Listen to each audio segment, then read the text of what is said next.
the BIGPLAY Studios on the shores of Lake Erie, just down the road from the Rock and Roll Hall of Fame and Cleveland Browns Stadium, Huntington Bank Field. Welcome to Greenie Sports Cards Live, the world's very first multi-stream broadcast for the hobby industry. This is episode 125, presented by BIGPLAY and the BIGPLAY Collectibles Network. And what a monster show this is tonight.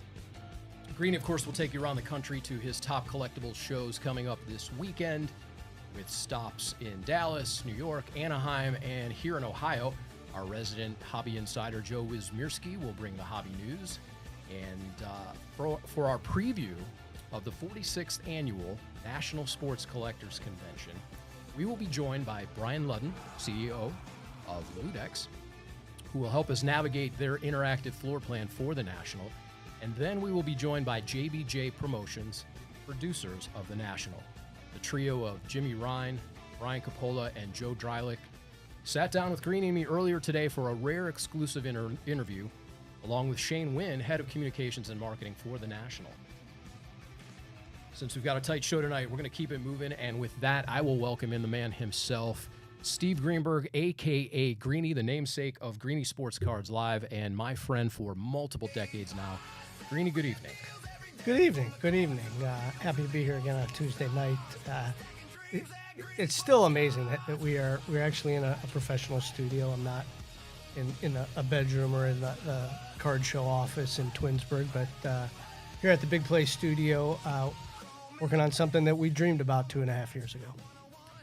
Yeah, pretty remarkable. We want to thank BIGPLAY, the team at BIGPLAY. We've got Ryan sitting in with us tonight. We've got Haley. We've got a host of teammates throughout the world supporting this endeavor. So if you're not familiar with BIGPLAY or the BIGPLAY Collectibles Network, follow us, like us, share us, all of that great stuff. BIGPLAY is in multiple markets throughout, particularly the AFC North teams.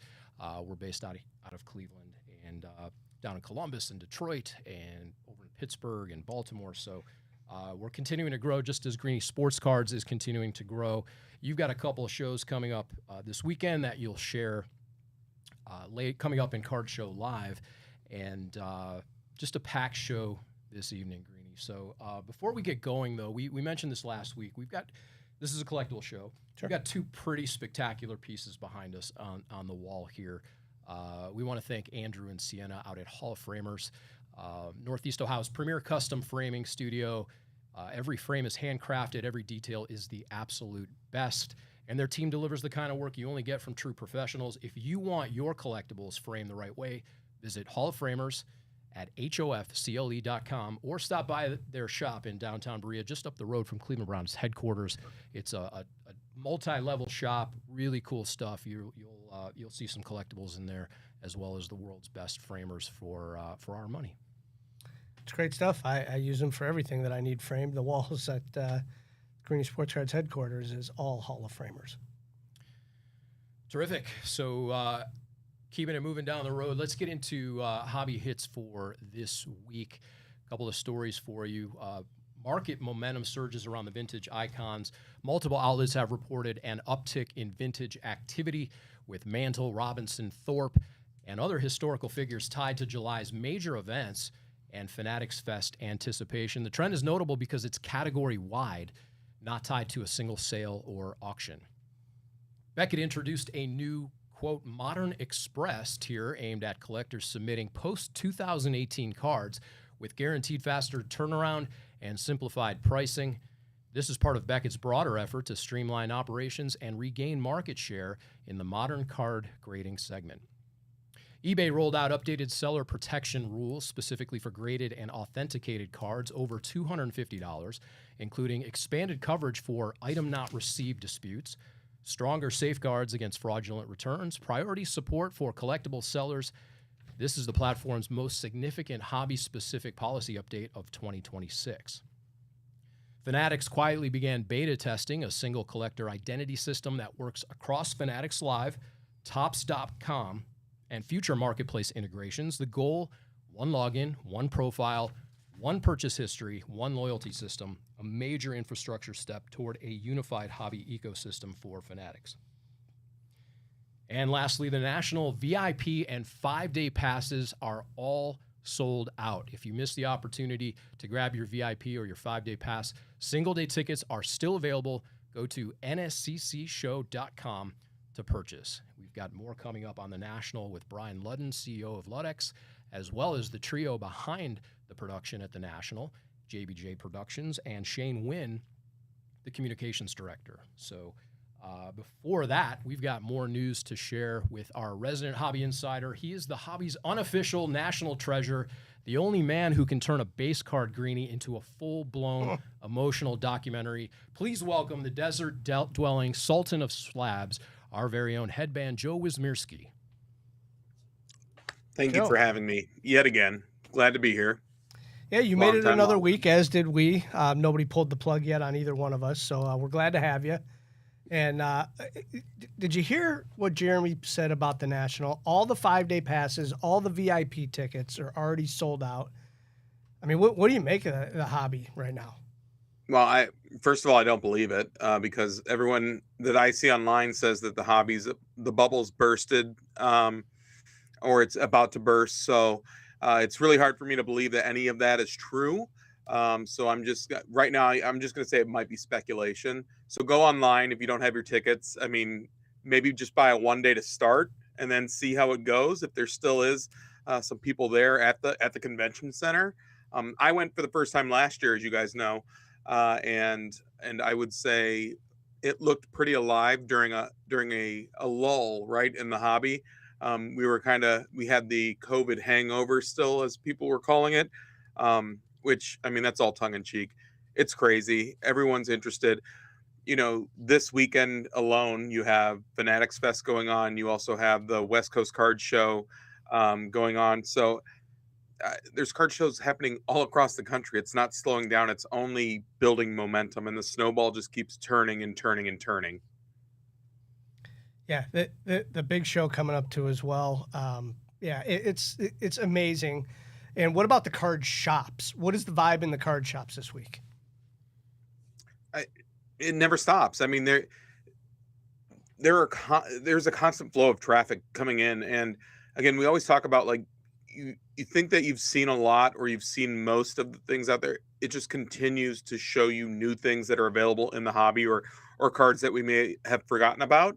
And then when you go and you comp these cards out, then you just see that they've shot up through the moon, or to the moon, excuse me. One of the points that Jeremy was making about, like, the increase in vintage, you know, I would say I haven't seen as much vintage coming in, but what people maybe perceive as vintage is the reprint cards of, like, Mantle and that kind of stuff. I've seen an uptick of that, like, oh, I've got a couple of Mantles I'm bringing in from Topps or Don Russ. And so, which, you know, that bursts a few bubbles because those still, although they are cool, they just don't carry the value of the true older vintage cards. All right. I get it. You're right. But I can tell you, high grade vintage is at an all-time high, and those cards still are breaking record numbers. You know, the run-of-the-mill vintage is going to be what it is, and I know people still build sets, and they do that. But as we're seeing with the GOAT conversation of, you know, the Brady's, the LeBrons, you still have to put the Mantles, the Roots, and all those. And in high grade, those cards are selling at record numbers. Yeah, and it's just two different types of collectors, right? So even though there are youngsters out there that think that the 90s are considered vintage because it was before they were born, you know, we look at it two different ways, but definitely vintage cards are surging still. And you know, this gets me really fired up because it comes down to, yes, the grade could be one thing, but ultimately it's the eye appeal of the card and in the holder, which really drives the value of that. But right now with the modern stuff, I mean, the Brady's, the LeBrons, the Kobe's, all that kind of stuff. My question to you, Steve, is I know you dabble in a lot of these different GOATs and modern GOATs. How do you respond when you're selling cards on eBay, Steve, and you have like a PSA 10 Kobe 20 or 2008 card, right? Panini numbered to 250, and you have it listed for 400, and someone says, well, I'll give you 200. The last comp was last year for 200, and I'll pay you the full comp. How do you respond? On eBay, I don't respond. Yeah. Right? It's easy. It's in person, it's a little different. And I get it. I understand. We live in a comp world, but we also live in a different world than we did just 30 seconds ago, right? Pancake That's correct. And you know, we heard that saying before in a movie, but you know, comps are for cards that are no longer available. This Thank card you. is available. If you want to pay this price, fine. Now I get it. On cards that you can find every day, a Silver Prism of Jaden Daniels, fine. Happy to play the comp game. On a card that you have one sale in the last year, it's not as easy to do that. And I don't think there's a reason to sell the card at the same price it was a year ago, 6 months ago, even a month ago. Like right now, I have some Tom Brady Bowman rookies. I have some LeBron Topps Chrome rookies, and every day those cards are hitting higher and higher. There's no reason to sell it at yesterday's price. And Steve, I think that's why it's really important. I wanted to ask that question to you because so people know, the collectors that are out there, you can be a flipper, you can be a buyer, you can be a seller, you can be whatever you want within the hobby.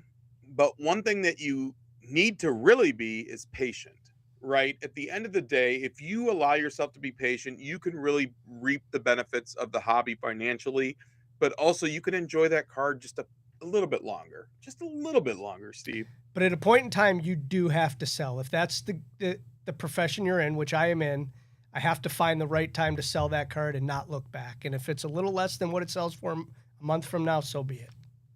That's fair.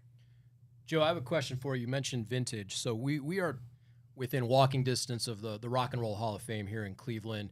We have a classic rock station here, WNCX, that is celebrating its 40th anniversary. Classic rock is there's by definition 25 years of an artist being out is defined as classic rock. What is the barometer in the hobby? What's considered vintage? Is this a moving target? And at what point does something from the 90s, the comparative rock and roll thing is Soundgarden, Nirvana, and Pearl Jam are now considered classic rock. So what happens in the hobby for the vintage market? I really think it's I mean, that's so hard, Jeremy, because really 90s should be considered like modern vintage. I guess you could make a subcategory for it, but I think you just invented one. What? I think you just invented one.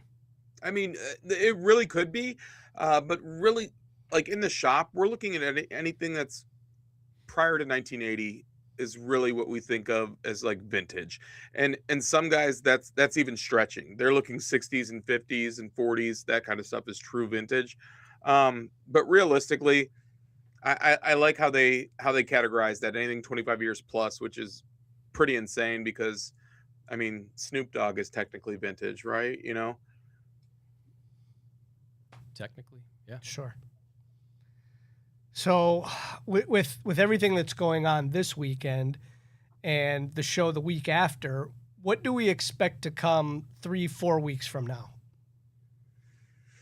Well, the big show definitely slows down a lot of the grading and the PSA that's going to happen. So right now, I know that there have been quite a few people that have come into the shop.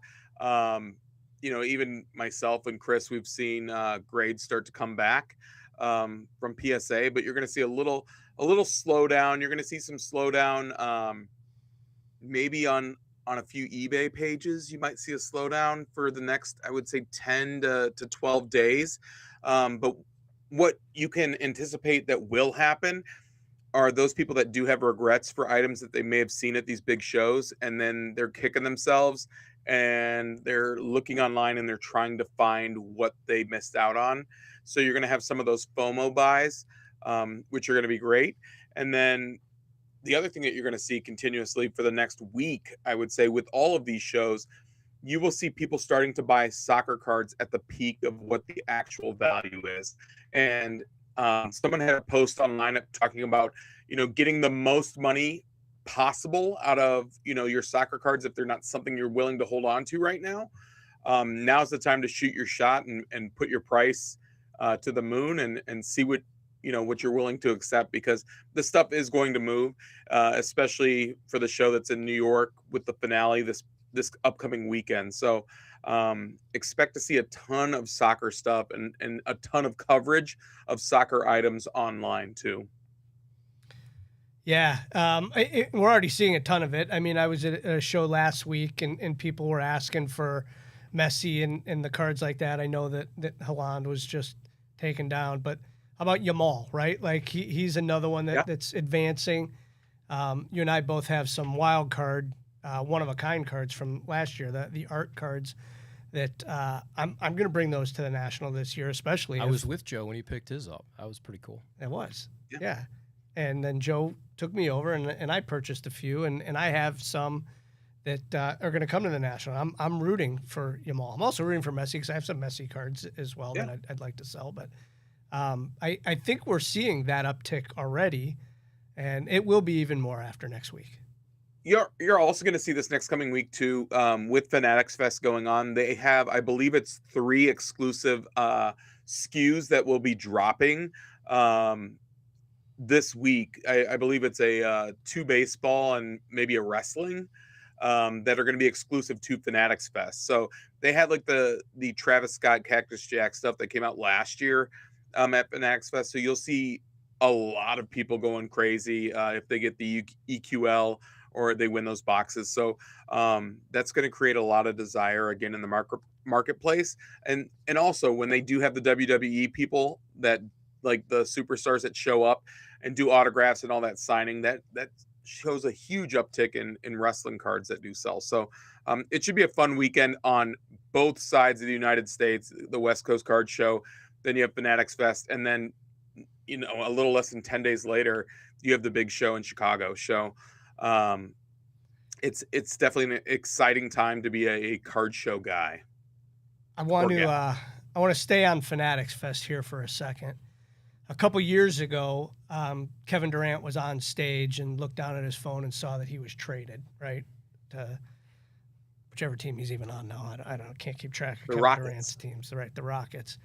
So LeBron James is scheduled to appear twice at Fanatics Fest. He's going to have 2 of his podcasts on there.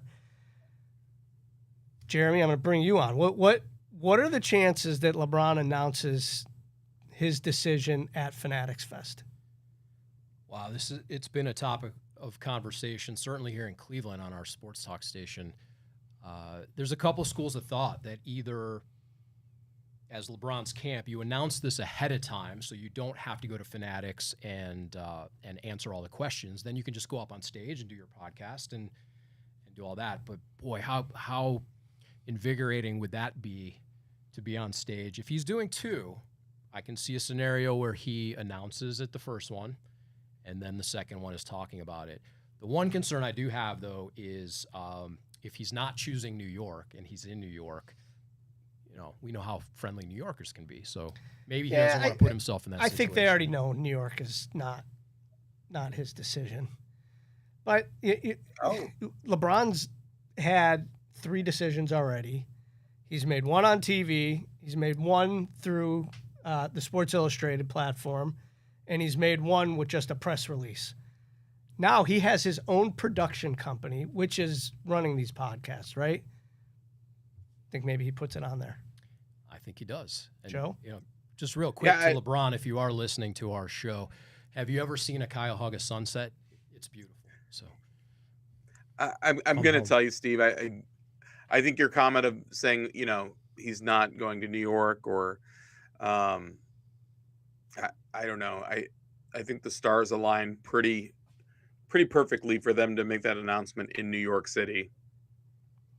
Maybe. I mean, he's always said Madison Square Garden is the mecca of basketball, and he'd love to play there. Yeah, well, maybe. If anything, and this is a hot take, and I could, you know, do what you want with it, but if they do that's absolutely terrible. I would not want that a part of his legacy, especially coming off the heels of a world championship, to bring him in there like that.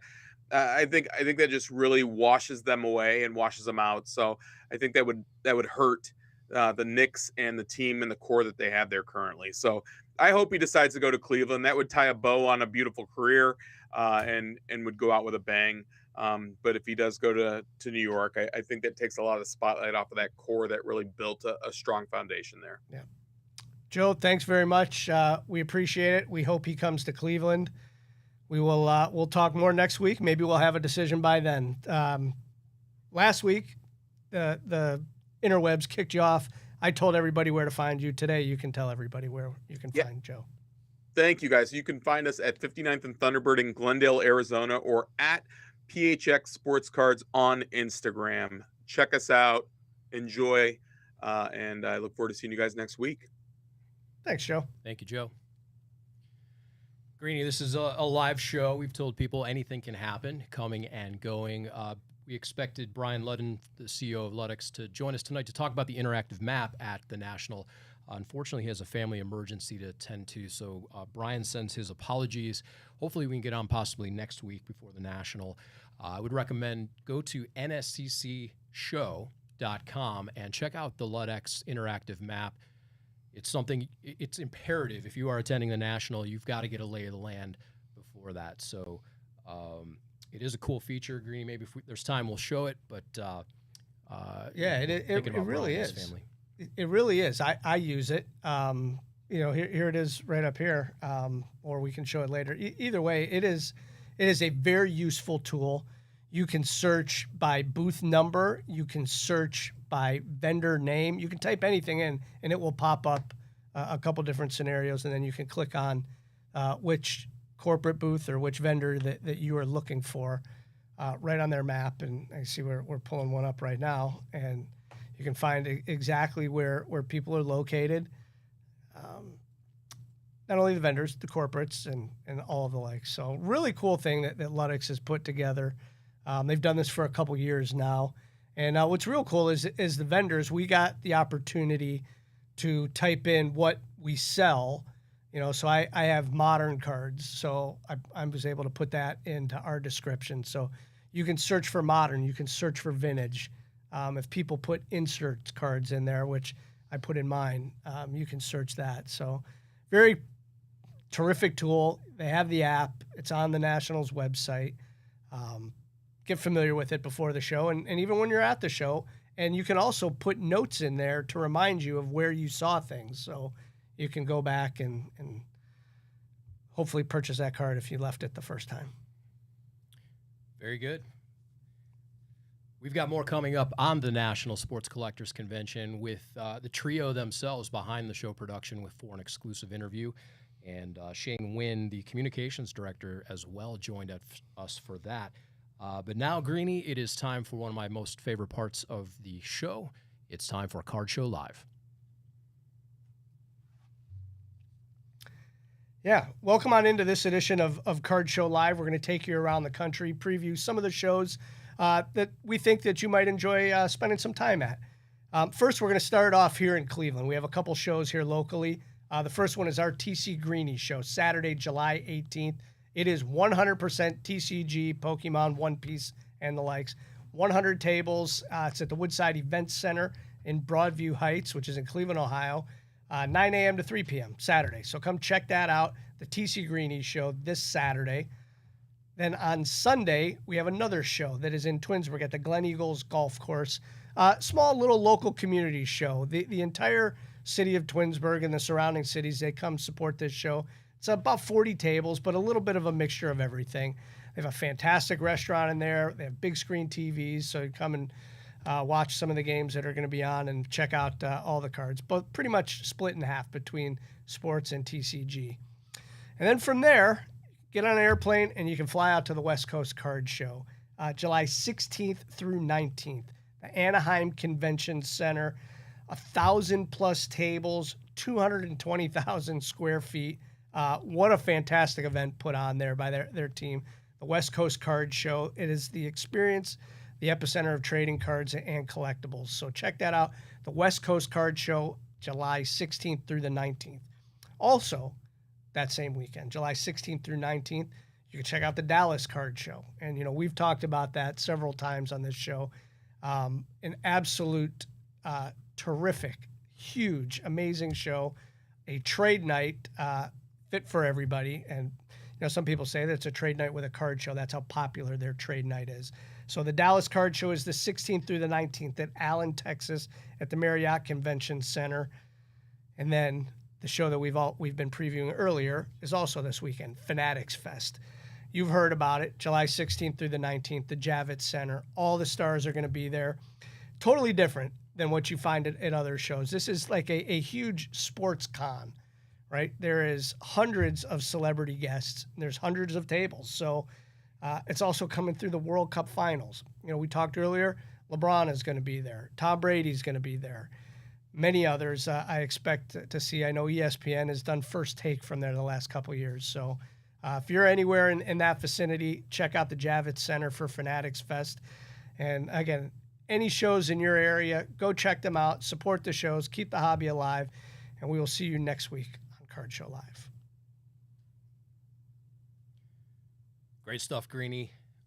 Keeping with the theme of Card Show Live, we were honored and are honored to spotlight the team behind the biggest and most influential event in the hobby, the National Sports Collectors Convention.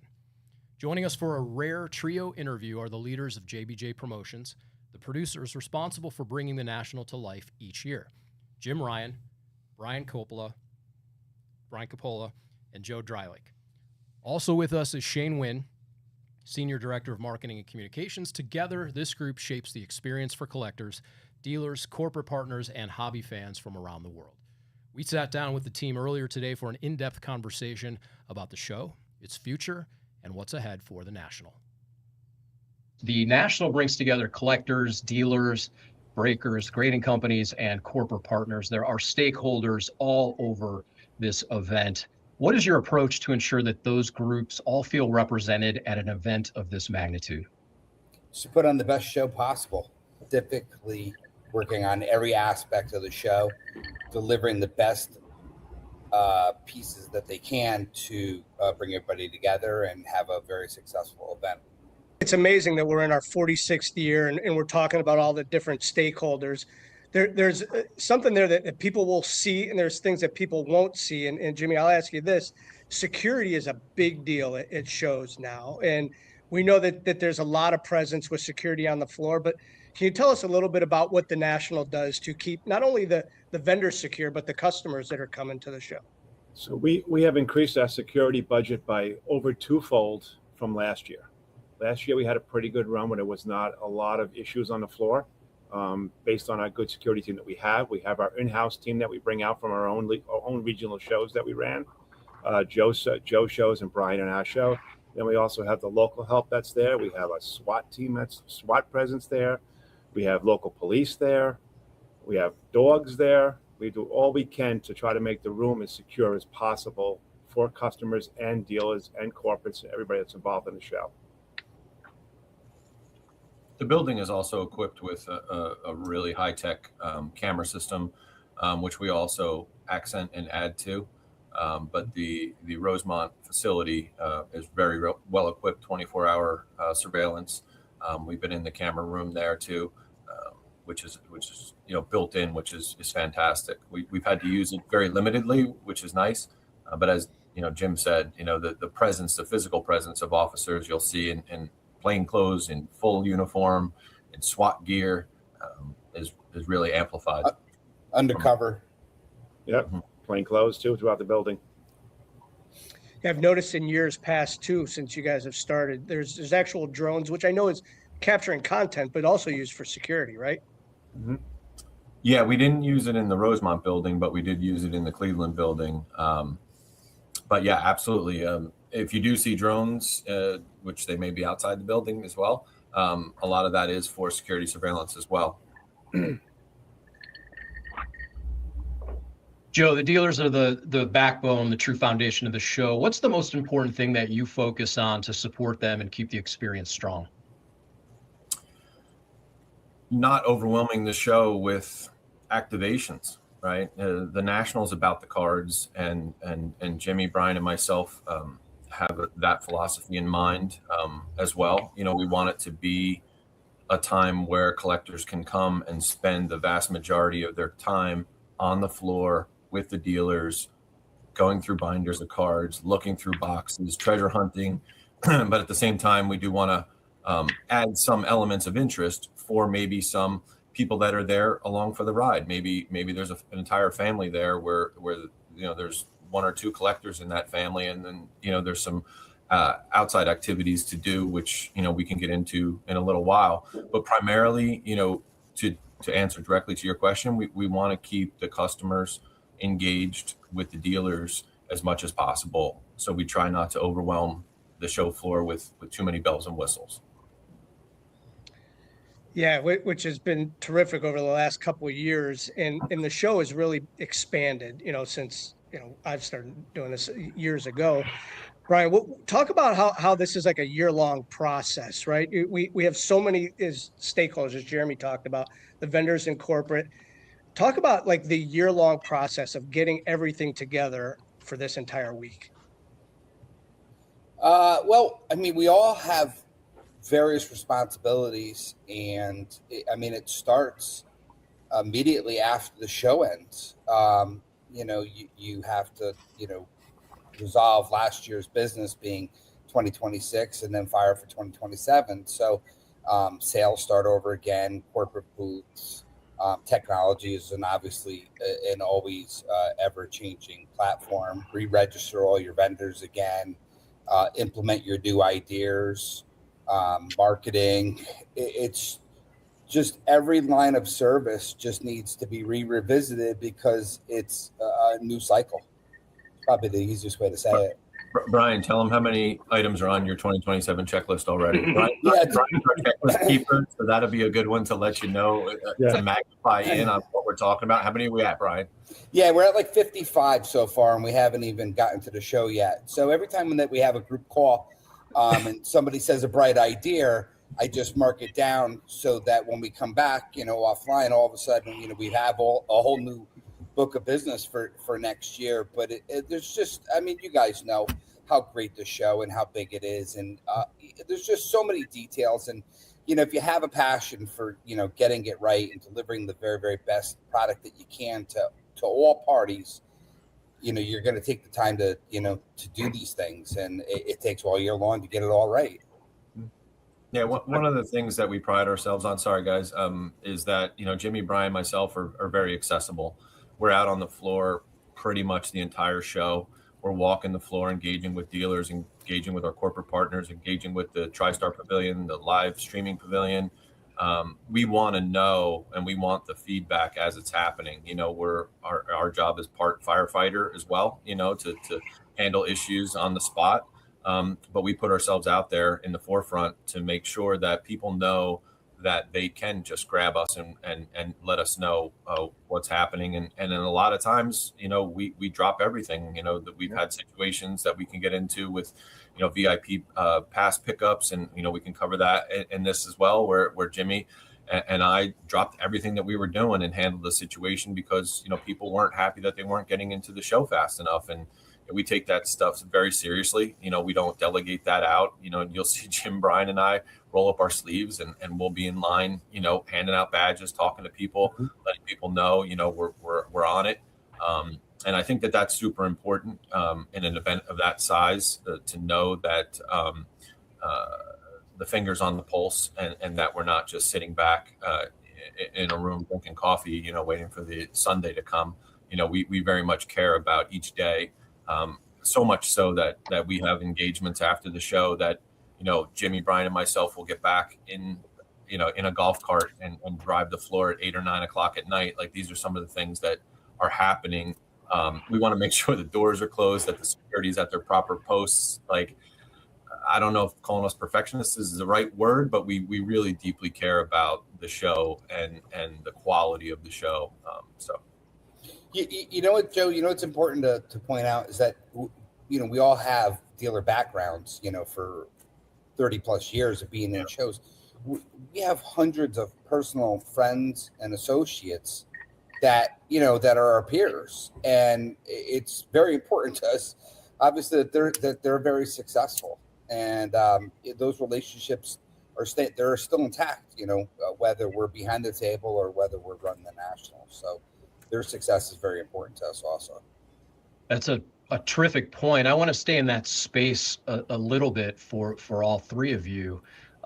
Shane Wynn is with us as well, Director of Communications for the National Sports Collectors Convention coming up here, the 46th annual in Rosemont, Illinois, here at the Donald E. Stevens Convention Center. But I do want to ask you, and we'll start with Jimmy, playing off of what Brian said, how do you balance tradition and innovation when deciding what the National should look like each year? Brian has a list of 55 points and growing. How do you strike that balance between the stakeholders of the dealers and innovating? We just make sure that any new project we take on, that we go when we do, we vet it between ourselves and also our board members sometimes to vet it, see if it's going to be advantageous to the show and improvement for the show. That's how we work on our project list. Shane, I'm going to ask you this, speaking of project lists. I know that there's some youth initiatives that are coming into the fray the last couple of years. Can you tell us a little bit about what you're working on to help bring more of the youth into the hobby?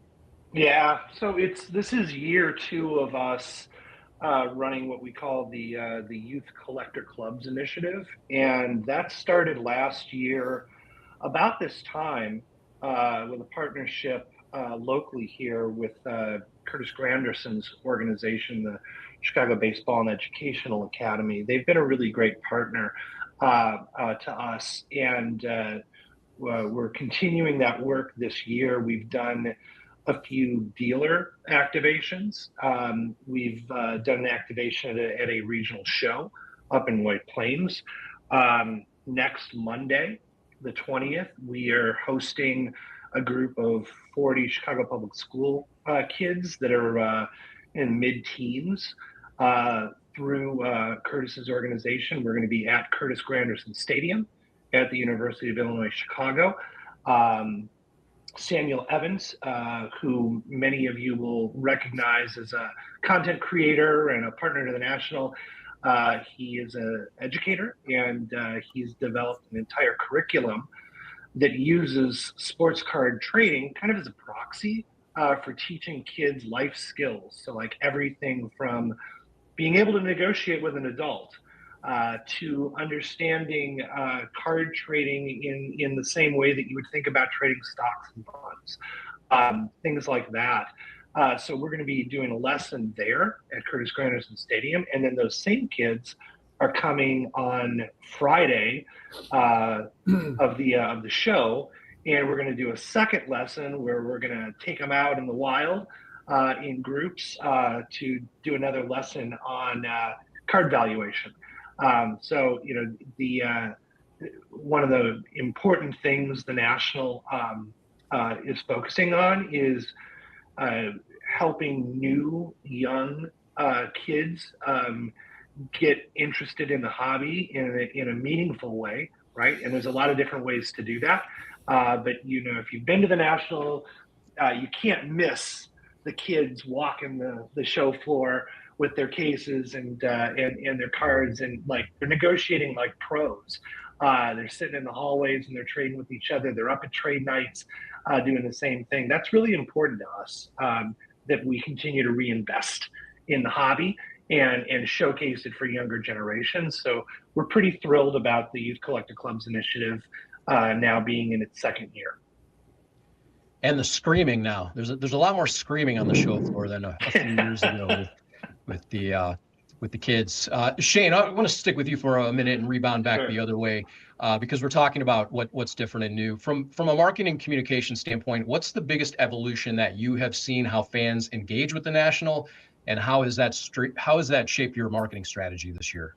Yeah, it kind of goes back to the question you asked earlier to the guys about, you know, this is a year-long thing now. You know, it's not just an event that happens, you know, over the majority of a week once a year. And so from a marketing communication standpoint, you know, we've really spent a lot of time in the last several years talking about what does that mean from a communication standpoint. How do we present the National as something, you know, a brand that is more than just a week long, and that's had a big implication on how we treat our social media. For example, it's had a big impact on how we show up and where we show up and when. So, for example, this year, for the first time ever, we went to the Super Bowl. And, that's not something that the National has really ever done before.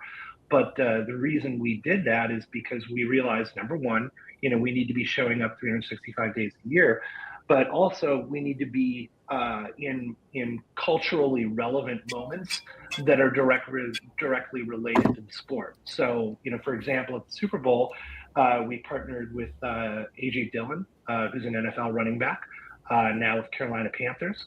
And AJ is a huge collector himself.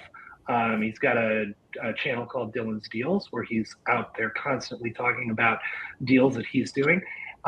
We went to the Super Bowl with him and did a walk on Radio Row, where he's ripping packs with media, talking about the National, talking about the joy of card collecting and all of that. We spent some time at WrestleMania this year with our partner Jeff Rosenberg, who is fantastic. Who is really the face of TriStar, runs the Autograph Pavilion. So it really, I think a lot of the innovation lately has been around this idea that the National needs to be present 365 days a year in a relevant and an authentic way. That's had a big impact on the marketing. Last year, you guys decided to open up the upstairs. What are people expected to see there? I've heard something about an international section, so take us through that a little bit. Last year, we were able to open up Hall G, which is the escalator right in the main entrance. If you go straight up the escalator, you go into Hall G, and we were able to add in 75 vendor tables, standard 8-foot tables, for a variety of reasons. We wanted to also make sure that the National could handle any type of dealer. Like, you don't have to be a traditional dealer booth at the National is 10 feet by 15 feet, and it comes with 3 tables. It's 150 square feet. May not sound like a lot of space, but in today's market with modern cards, a lot of the dealers and vendors don't necessarily have a massive amount of inventory. They tend to carry condensed versions of cards in a briefcase or two, and may not need a full booth space. So we lobbied to add in that element of meaning an 8-foot dealer table. And it also accomplished 2 things. We have an extensive waiting list at the National for vendors that would like to set up at the National. So we were able to pull 75 vendors that were on the waiting list for multiple years into the space. It was wildly successful, so much so that we were given the opportunity to expand on that. So that space has now become, I believe, over 150 tables of 8-foot tables. And then we've also added in some corporate partners into that space. I believe we have 14 corporate partners upstairs, about 10,000 square feet of exhibit space for corporates, which is on the perimeter. So it's really just become, if you walked into Hall G, you would almost think it was its own card show. It's become that much of a size. We've also moved the Mike Burkus stage upstairs and enhanced that. And we also have a special activation that I don't know. I'll let Shane, dive into kind of what he's been working on with Brian and Jim. But we have something that we really feel is a cool tribute to our industry and our space. But yeah, we're really excited about it. The international piece is going to be really fantastic.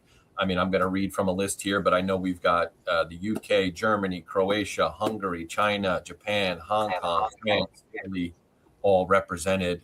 And I know Poland, I did see that one too. There's a big F1 presence, a big soccer presence. There's some Pokemon and TCG.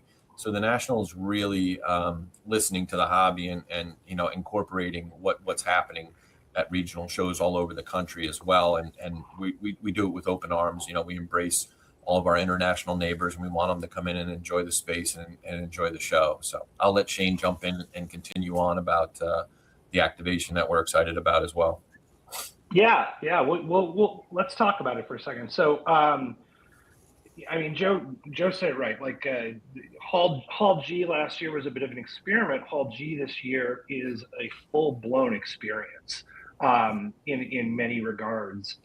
New dealers, that haven't been able to set up at the National in previous years I think 50 tables we've got for the international pavilion area all together with some really important dealers from Europe and Asia who are giants out there and have been dying to be a part of the national for a long time, and we've finally been able to make that possible, which is exciting. You know, Joe alluded to the other corporate activation areas that are upstairs now. So like some of our big partners like eBay, for instance, they're not isolated now only to be in you know, in the on the main floor, but they can come up and do additional activations there, trade nights and all of that. But one thing that we're unveiling this year up there, it's really you know, I would say it's a labor of love in service of the hobby. You know, as the national, you know, we feel very responsible for the state of the hobby and nurturing dealers and making sure that it continues to thrive. And one of the things that's important is people understanding the history of card collecting. You know, I don't think anybody's really taken a huge stab in an environment of this size and helping people who may be casual hobbyists, right? And maybe they're young and they just got into it recently or from their mothers or their fathers, but may not know the history of sports card collecting. And so we are constructing what I would call a museum exhibition on the evolution of sports card collecting that starts in the 1890s and works its way through present day. We weave in the history of the national, right? So starting in 1980, when Mike Burkus, who was the namesake of the stage, giant in the industry, and two other guys helped start the first national. So you get a little bit of the history of the national as well. And then there's some actual three-dimensional interactive pieces at the end with some artifacts and memorabilia that we've collected over the years that you know, sort of extend that history lesson, if you will. So we think it's going to be a pretty interesting location for people. It's a nice, you know, sidebar during your day when you're out on the floor trading to actually learn a thing or two about where these cards that you're trading actually began and why. I love that. I've said before, the National feels like the world's largest pop-up museum of sports memorabilia. It's there for 5 days, then it goes away. And now you've added a historical component to it. So I take for granted sometimes the nuanced perspective of what it takes to bring the National to a city. It's going to be in Rosemont this year and again next year. For those that don't understand or don't know, they may say, why doesn't the National come to Las Vegas or Orlando or Poughkeepsie? Give people a little bit of perspective on all the nuance that goes into making that type of decision. So we call it site selection process. It's basically you go out, you contact all the big convention centers in the country, and we have criteria that are as follows. Are you big enough? Got it. We have to be 600,000 or 700,000 square feet of contiguous space. Hotels, close airports, date availability. Because the National runs at a certain couple of weeks window there in the end of July, beginning of August, sometimes it's hard to get the dates. And also, when you find a good facility, a lot of times good facility has run over shows in it, repeating shows in it, just like we are in Chicago. We repeat there every year or every other year. You go to another convention center and they're going to say, well, we have the auto show here. It comes back every year. Sorry, we can't get you in those dates. There's a lot that goes into the selection process. I think we started out 2 years ago with about 32 sites, and we got it down to 3 or 4 sites where the show could actually fit into and actually work for us. That's how we do it. It's just an analysis and contacting the sites in the cities.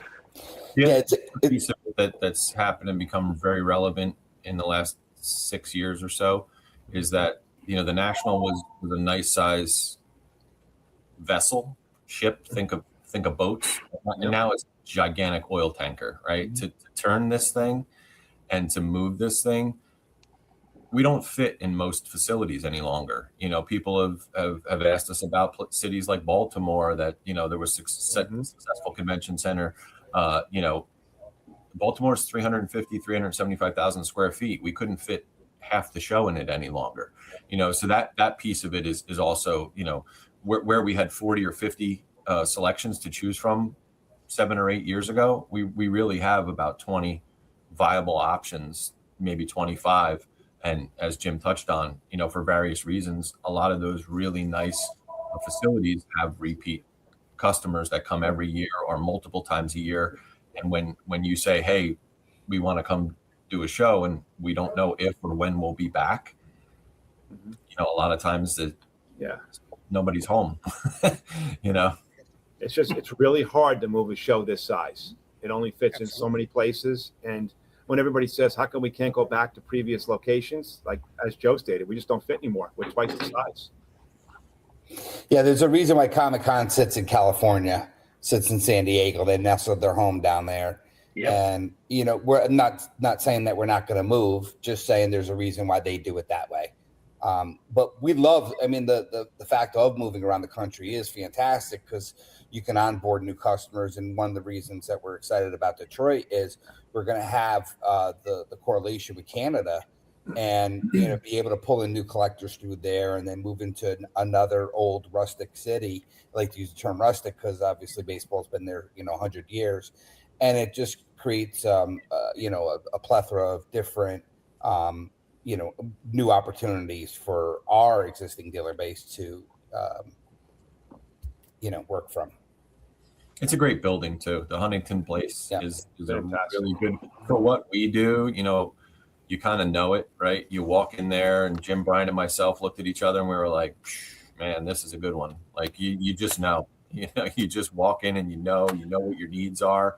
Your different components that you have, your corporate space, your autograph pavilion, your trade nights, your meeting rooms, like all your necessities. And we walked in there and we were definitely really excited. So, we're definitely, like Jim, Brian said as well, we're excited about the new city.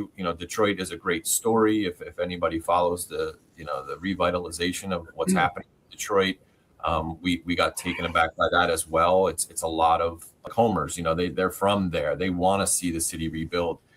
So it's really exciting. There's a brand new JW Marriott that's in full construction. We were just out there a few weeks ago, right, guys? That'll be done by next year. They were having not an F1 race, but they were having an F1 type of a race right in downtown. And, they're bringing in massive amounts of people. So we're definitely excited about, we love Chicago. Chicago's a great fit too, but we're excited about 2028 already.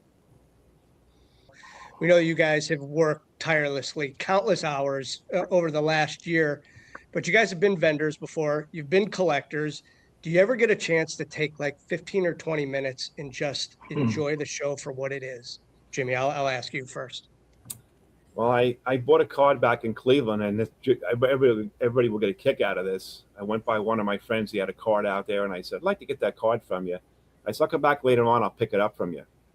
Well, a year passed, and I finally picked up the card last year in Chicago when Joe actually filmed it. It was pretty funny. So, yes, we get our 5 minutes on the floor. Then you're busy. You don't get a chance to go back, and that's it. So it took us a year to commence one deal from Cleveland to Chicago. So it was funny. It was a Babe Ruth Butterfinger card. That's what it was. Pretty cool, but it took a year to commence it. We'll give JD the time.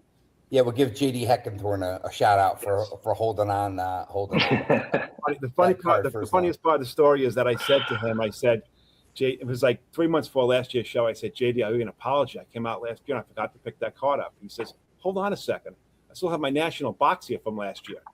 I'm on the phone. He opens the box up. He goes, I got the card here. I said, you got to be kidding me.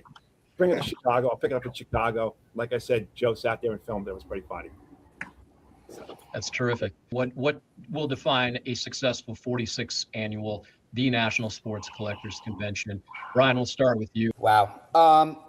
It's just happiness, right? I don't know how else to say it. Coming off last year, I'll give you an example. We sit back and we're our own worst critics, and we beat ourselves to death. And if we walk away with a minimal amount of what we call internal errors, things that we might have missed on or just didn't see the full vision on, as long as that list is low, that's great. But more importantly, it's hearing the dealers, knowing the dealers are having a successful show, the corporates, the thank yous at the end of the day, and that's the real success. I'll touch on the customer side. I mean, it's just watching the customers' faces and their happiness when they're leaving. A lot of times they'll stop and they'll talk to our staff and say, it's the best show I've ever been to. They had a great time. It's just hearing it back from the customers.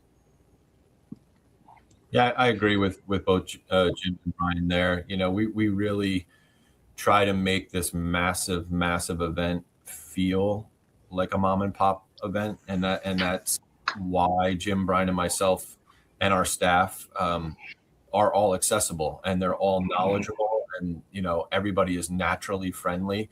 So for us, that's what it's about. You know, it's about having the customers show up happy and leave even happier. And then also, you know, like I said, you know, we make ourselves available to problem solve. So we want everybody to have a really good time. And if they're not having a good time, we want to be able to fix it quickly for them, you know, and that's what our job is. So that, I think, you know, that's it in a nutshell. And just Yeah, look, the social media is a great trailing indicator. Like we watch it very carefully in the 4 weeks after the show, because so many people that attend the show then talk about their experience at the show on social afterwards. And so, you know, success partly is going to be seen through the tonality of how people talk about their experiences at the show. So we pay very careful attention to that as well. Well, guys, listen, we really appreciate your time. We know it's precious. Thank you very much for joining us on this edition of Greenie Sports Cards Live, and we will see you guys in Chicago. Thanks, guys. Sounds good, guys. Thanks. The national. Our sincere thanks to Jimmy Ryan, Brian Coppola, and Joe Drylick, along with Shane Wynn, for joining us to bring you a terrific interview and perspective on the National Sports Collectors Convention, the 46th annual Greenie, and what an amazing ride it's been. Can't wait for this year. My first national was in 2000 in Anaheim, and about 16 or 17 since in multiple cities. And Chicago, Rosemont is a terrific town for it. And it really is. It really is. It's the center of the country, and I know we're going to some other places, and I love doing the traveling. Chicago's national is terrific, and people can fly in from all over the world. Not just the country, and easy to drive into. We'll be set up there at Greenie Sports Cards, booth 1338. We'll have a great setup there. We'll have the whole content team. Jeremy will be out there, Haley, Drew, and Adam and John will be in the booth with us as well. We can't wait for this show. It is absolutely the mecca of ball cards for a week. We'll be with Mike, Vintage Cardboard Collectibles, and we have a great time. So hopefully you'll stop by our booth. You'll stop by over the 600 other booths, 900,000 square feet that are in Rosemont, the 2 floors. Use the Luddex app. Check out your favorite vendor, your favorite corporate booth, and we can't wait to see everybody here in about 10 days. It's going to be in Rosemont this year and next, and then, as the guys said, over to Detroit, Michigan the following year. And so 46th Annual National Sports Collectors Convention in Rosemont. And Greenie, our thanks to you for being the namesake of Greenie Sports Cards. I appreciate it. Thanks. Buying, selling, trading, making custom cards, content, shows. You've got 31 plus shows this year, over 40 on the calendar for next year. We'll have plenty to talk about and coming up. Real quick, this weekend you've got TC Greenie and then the Glen Eagles golf course on Sunday. So yeah, 2 shows, one 100% TCG, and the other show is a mixture of both. So we'll get the sports in it as well. So do some buying and trading right up to the National. Yeah. Make sure you get out to a show, if not one of Greenie's shows this weekend, and then definitely we'll see you at the National Sports Collectors Convention. Our thanks to BIGPLAY, BIGPLAY Studios, Ryan and Haley on the boards tonight. Our thanks to Jimmy Ryan, Joe Drylick, and Brian Coppola, along with Shane Wynn from JBJ Promotions. And, thanks to Joe Wysmierski for Hobby News. And absolutely. Greenie, thank you, and may the cards forever be in your favor. Another great show, and